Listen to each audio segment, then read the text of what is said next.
All right, let's dig deeper. My next guest calls the Pentagon shooting suspect the latest example of a suicidal warrior in an anti-government movement that's spreading since President Obama took office. John Avlon is the author of Wingnuts, How the Lunatic Fringe is Hijacking America.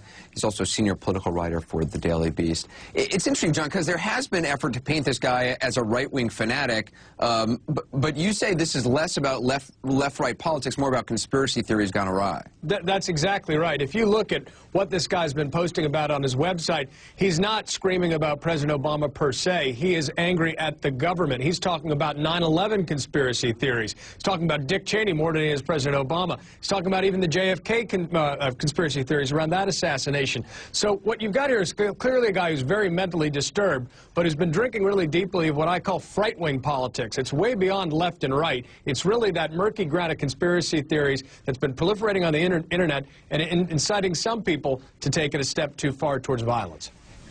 I do think the reaction to this, though, says a lot about politics today and the state of our country and the partisan nature of it. I mean, when you Google this guy, you find people out there today claiming that he's everything from a Tea Party libertarian to a Democrat to a right-wing Republican. Yeah, you know, make him a political football before the body's cold. It is a symptom of the ugliness in our politics. It's also a symptom of a larger trend.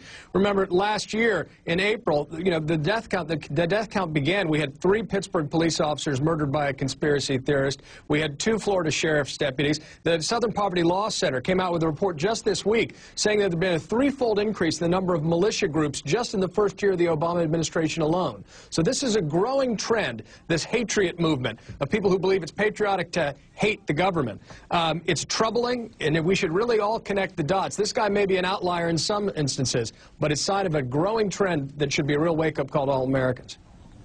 Isn't it possible, though, that he's just incredibly mentally unstable? I mean, there are people who are schizophrenic out there. I mean, we know he's mentally unstable. We know his family has been, you know, trying to get him help for years. They've been wrestling with this.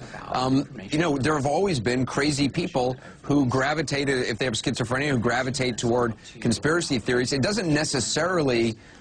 I mean, does it necessarily tie into what is going on in the country at large? Well, what we know about the writings he's made online is that it does fit some of the types, some of the tropes that we've seen throughout the first year of Obama in particular. A lot of the conspiracy theories. Of course, 9/11 conspiracy theory goes back to the Bush era.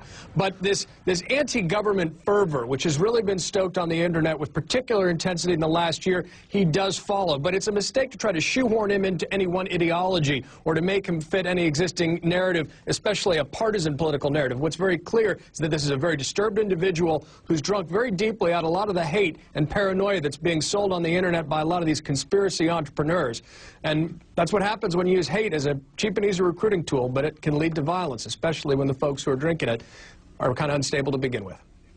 Well, my heart goes out not only to the families of the officers involved who were killed, but also who were hit, yes, and wounded, but the family of this guy who's been trying to deal with his mental illness for a long time. John, I appreciate it. Thanks, John. That's right. Thank you.